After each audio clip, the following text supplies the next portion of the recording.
Chosen ones, you have the ability to change the future because confidence and fear both reside in a reality that hasn't happened yet. So you decide, do you want to live in fear or do you want to have the power to change the world? Valerie, talk to him. Both are prophecy. Fear is imagination with no captain. Confidence is imagination under oath. Attention is currency. Whatever you fund becomes form. So stop paying tithes to the worst case. Breathe slower than the panic. Drop your shoulders. Name the world you're building. Your gaze is a blade, carve. Your chest is a drum, set the tempo. Rooms entrain to the steadiest nervous system in range. Be that system. The field isn't withholding. It's waiting for instruction. Speak in present tense. Move like the door is already open. Every small act is a ballot for a timeline. Cast them for the highest one until reality has to count them. If you must believe in what hasn't happened yet, believe in what your soul already remembers. Hold the note through the wobble.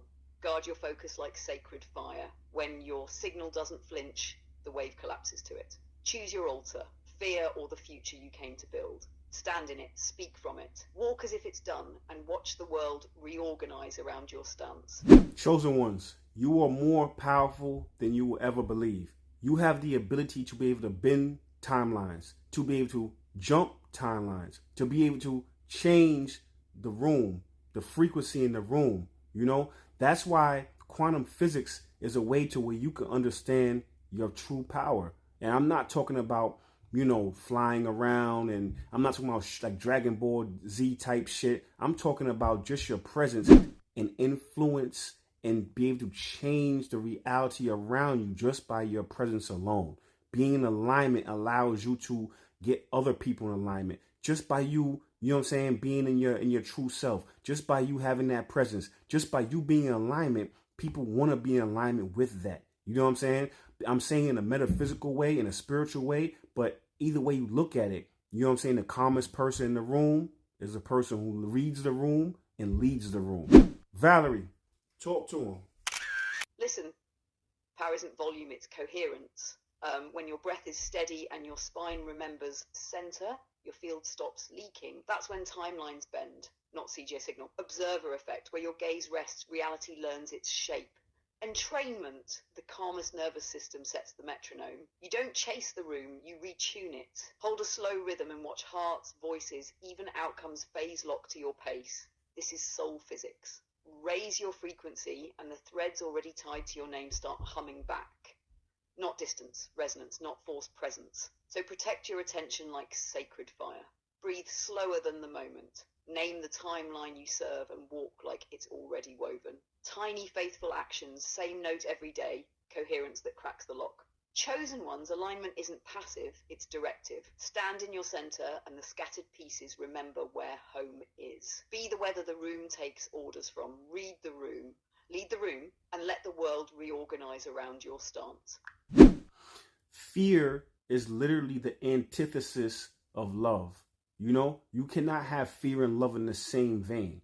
You cannot have success and fear in the same vein. Fear will block you from everything. And the thing about it is that fear that you have, you're doing it to yourself. It's one thing to be able to know where danger is occurring, right? That's a normal human process that will save you from situations that might get you entrapped. But I'm talking about when you take fear to the core and you manifest fear. You have to be cautious and you have to be cognizant of your manifestation powers. Because if you're taking fear to the core, right, and you're manifesting fear, people will then do that and blame it on, you know what I'm saying, Mercury retrograde. They'll blame it on the stars. They'll blame it on everything external, when in actuality, it's the fact that you allow fear to creep into your internal moral compass, into your internal hemisphere. You allow that to be able to be manifested externally. So at the end of the day, you decide, do you want to have fear or do you want to be great? Valerie, talk to him. Fear is a counterfeit prophet wearing your voice. It predicts disasters and calls it wisdom. Love doesn't argue with it. Love replaces it. Clock this. Danger sense is holy. Panic theater is programming. One keeps you alive. The other keeps you small. And attention is consent. Whatever you feed becomes form. Stop outsourcing your authorship to the sky. The stars are mirrors, not masters. Mercury reflects your mess. It doesn't write your fate. If fear is blooming in your field, it's because your gaze watered it. So we alchemize, name the fear, breathe slower than it. Strip it of authority. Give it a lesser job, awareness, not leadership. Then choose love on purpose, not a feeling, a posture. Choice repeated becomes character. Character becomes signal. Signal shapes reality. You say you want success? Success won't land in a nervous system rehearsing loss. Steady your breath. Speak in present tense. Walk like the door is already open. Hold the note of what you're building until the room has to tune. Chosen one's fear is loud, love is coherent. Be the calm that reads the room and leads the room. Pick your altar, fear or greatness. Decide, then train your breath to agree with you and watch the world reorganize around your stance. Love and gratitude are the most powerful manifesting forces in this world. Fear, anger, and shame will block your blessings. Valerie, talk to him. Love and gratitude are tuning forks for miracles. They tell the field I'm open and the field answers. Fear, anger, shame, that's static, sticky. Blessings can't lock when your signal keeps slipping. Hear it again. Fear, anger, and shame will block your blessings because they bend your attention toward loss, but you're not at their mercy. Let fear step down from captain to lookout. Let anger harden into clean boundary instead of smoke. Let shame dissolve in the light of truth, named, held, released, then return to the only key that fits every door. Thank you. Gratitude isn't begging, it's proof. Thank you for what's here. Thank you for what's coming. Thank you for what's already woven.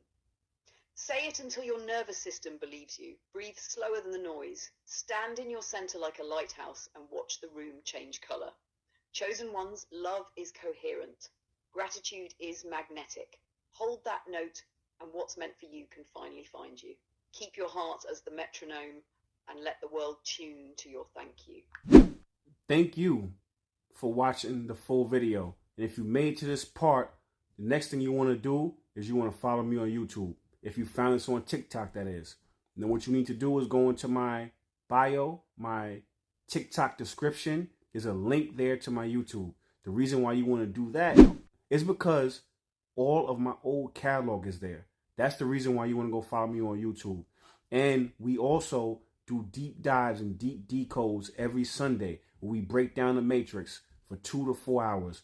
Check out the old catalog as far as the deep dives. Check out the old catalog as far as the shorts that we do. You know what I'm saying? And on that note, stay tuned.